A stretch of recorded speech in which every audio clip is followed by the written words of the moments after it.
Andito tayo ngayon mga kalagalag sa barangay Karangyan. Mini dam ito mga kalagalag, na kung saan ito yung nagsusupply ng patubig sa mga sakahin dito sa Tarlac City. So ito yung mini dam dito mga kalagalag. Ayan. So malakas ang tubig ngayon mga kalagalag, oh. So papunta yan sa yung iba dito, ito na, patawid dito papuntang sakahin. At ito yung pinakaharang nila rito para maharang yung ibang tubig na yung hindi kagad pupunta sa mga ilog. At ito ay dadaloy muna, haharangin na yan dito. Kaya ito na yung pupunta dun sa sakahan. Ayan. So may nangingisda dun mga kalagalag, oh. Yan, so napakaganda mga kalagalag. Ito yung dam pala rito. Masarap pala mangisda dito. So ayan, no. Tarlac River Irrigation. Ayan mga kalagalag, oh.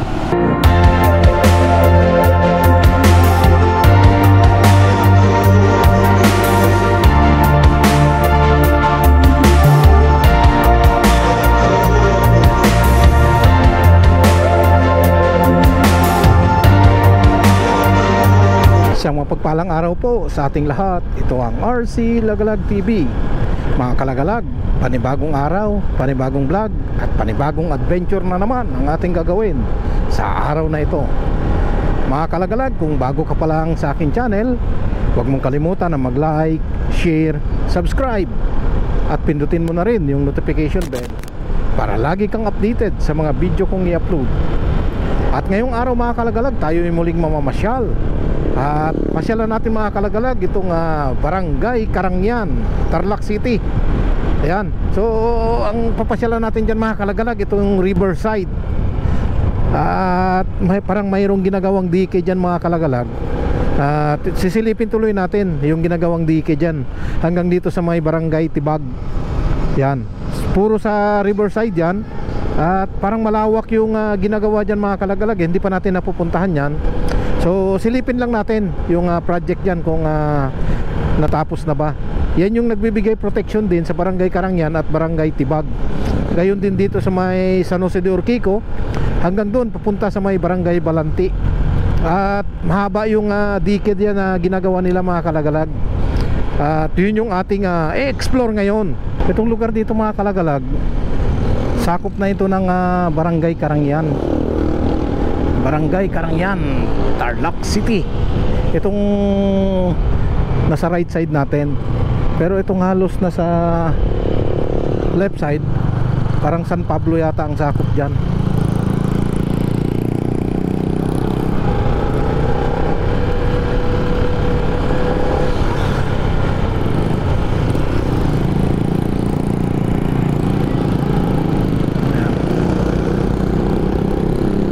So ito halos pa na ito. Ito na yung pinaka barangay Karangyan mga kalagalag. Pero yung ating pupuntahan yung riverside.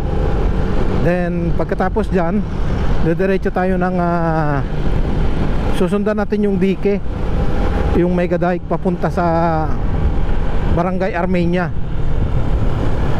Yan, so para makita natin yung tuloy-tuloy na project dyan, yung paggagawa nila ng mega dike. So dito yun.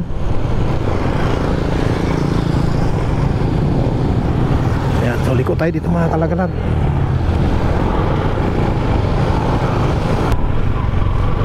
So ito mga kalagalag, ito galing na ito sa ilog. So ito yung patawid na sa irrigation natin. At ito na yung pupunta sa mga farmers. Ito na yung magsusupply sa mga sakahin dyan na tinatanim ngayon. Yan.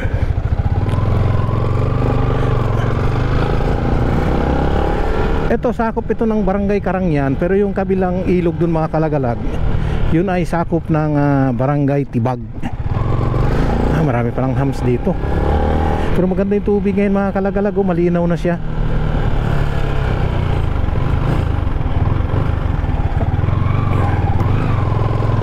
Ano to? Nepo.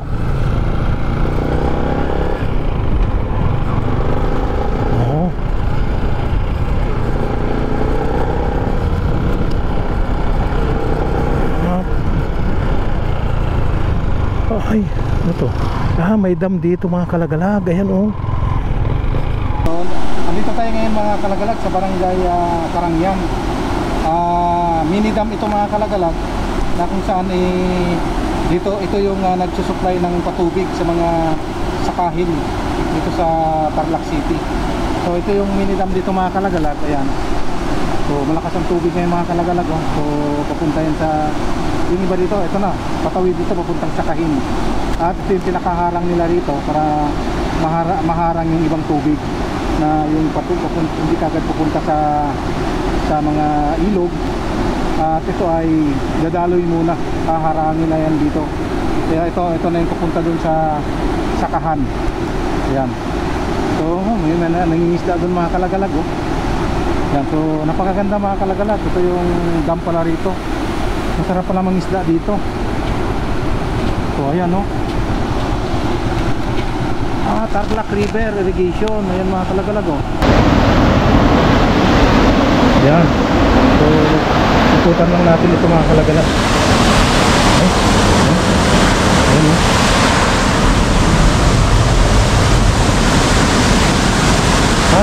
Pwede kang magkuha ng isda doon no. May salaan sila ng isda. So marami nga palang isda dito. Ayan no. Marami nililinis dito. Tarlac River Irrigation System. So ayan. Kaya pagkaganda rito mga kalagalang. So, at ito yung dike na ginagawa dito mga kalagalag.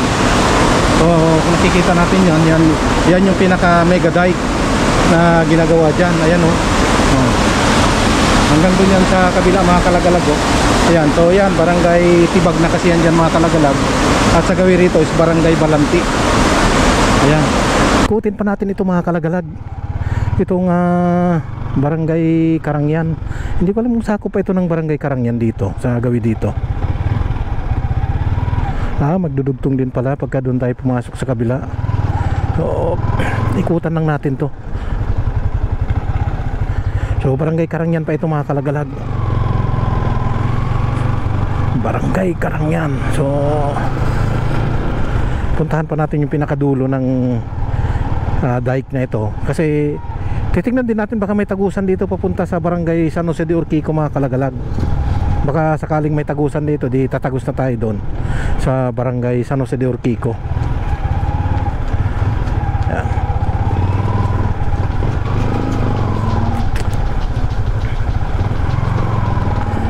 So maluwang din pala tong barangay Karangyan. Akala ko yung Karangyan hanggang doon lang sa may T-issue. So hanggang dito pa pala. So maluwang pala ito.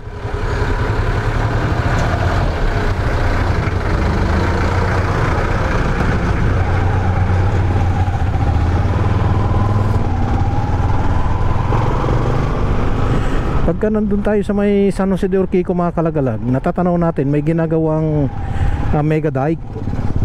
Baka sakaling dito yon, titignan natin para masilip na rin natin.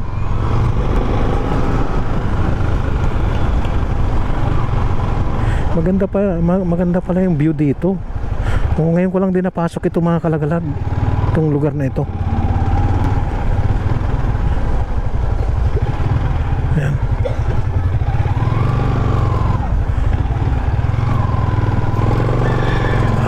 Na ito rough road na. So titignan natin tong mga kasulok-sulukan dito mga kalagalag.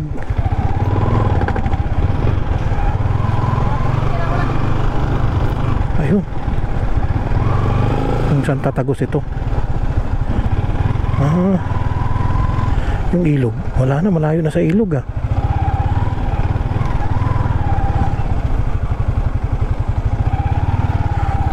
yun na yung ilog.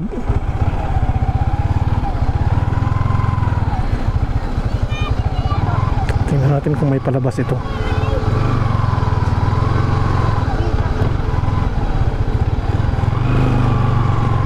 Kung may palabas.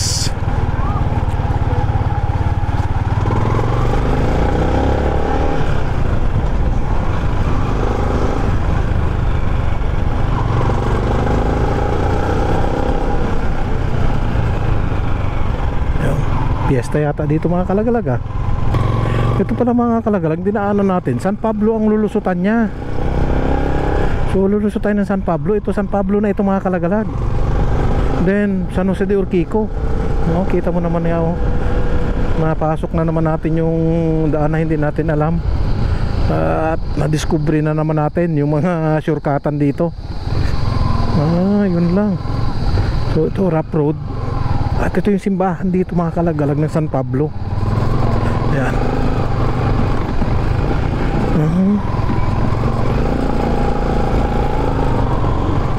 Ayan.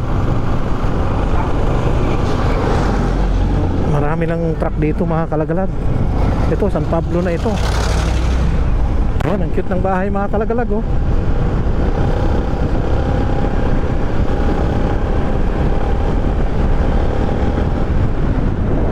Ayan, kita nyo rito, napakaganda yung view dito mga kalagalag Tapos yung mga puno dito talagang green na green.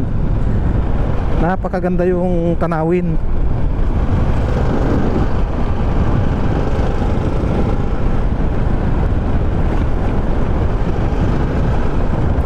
Ito na mga kalagalag welcome Barangay San Jose de Urquico. Ayan, Tarlac City. Barangay proper dito mga kalagalag ng San Jose de Urquico.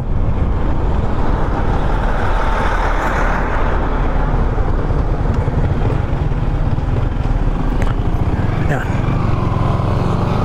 Yung barangay hall, yung bagong barangay hall ng San Jose de Urquico. Ayan.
Ito yung project dito sa Armenia mga kalagalag na tuloy-tuloy pa yung pagtatrabaho. Ito yung ginawa nilang dike pa rin itong mga kalagalag. So pang protection pa rin yan dito sa barangay. Pero ito halos boundary na ito mga kalagalag ng San Jose de Urquico at Barangay Armenia. Ayan, pero yung mga workers, mga construction workers dito pa. Ayan, sila yung gumagawa kasi dito sa mega dike na ito. Dito pa yung mga heavy equipment nila. So maaaring idudugtong yan, idudugtong pa yan. Ayan. So ito yung ginagawa nila. Maaaring pagdudugtungin pa yan dun sa kabila mga kalagalag. Ayan mo, mataas dito. Mas mataas sila sa kalsada.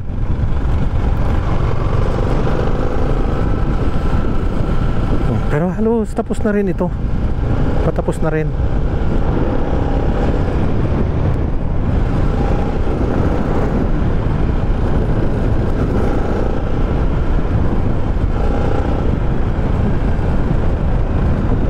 Kita natin yung dinaanan ng tubig mga kalagalago nung panahon ng bagyo Ayan talagang kitang-kita mo talaga yung bakas ng bagyo. Bakas nung dalawang bagyong dumaan. Ayan. So dalawang bagyo kasi dumaan dito mga kalagalag. Ito. So hindi pa tapos mga kalagalag pagkasalukuyan pa lang ginagawa nila. Pero mababa. Mababa siya kumpara dun sa kabila. Ayan. At ito lang yung rough road dito. Kunti lang itong rough road mga kalagalag. Ito lang.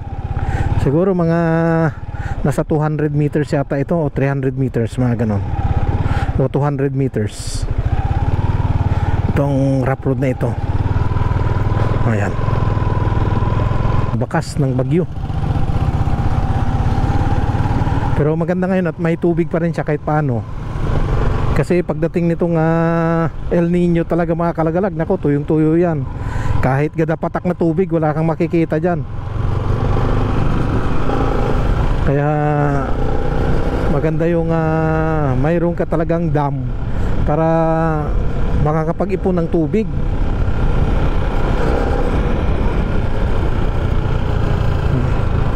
So ito na yung Barangay Armenia mga kalagalag. Barangay Armenia, Tarlac City.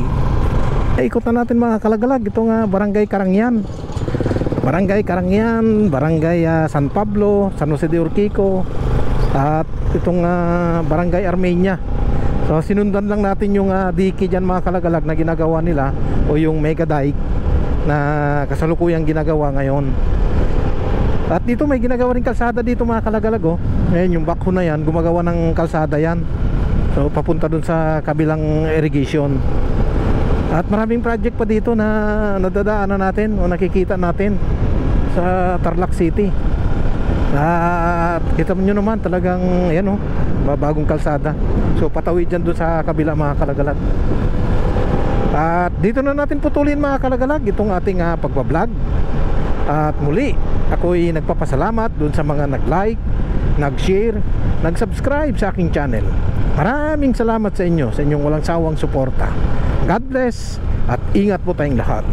Salamat po.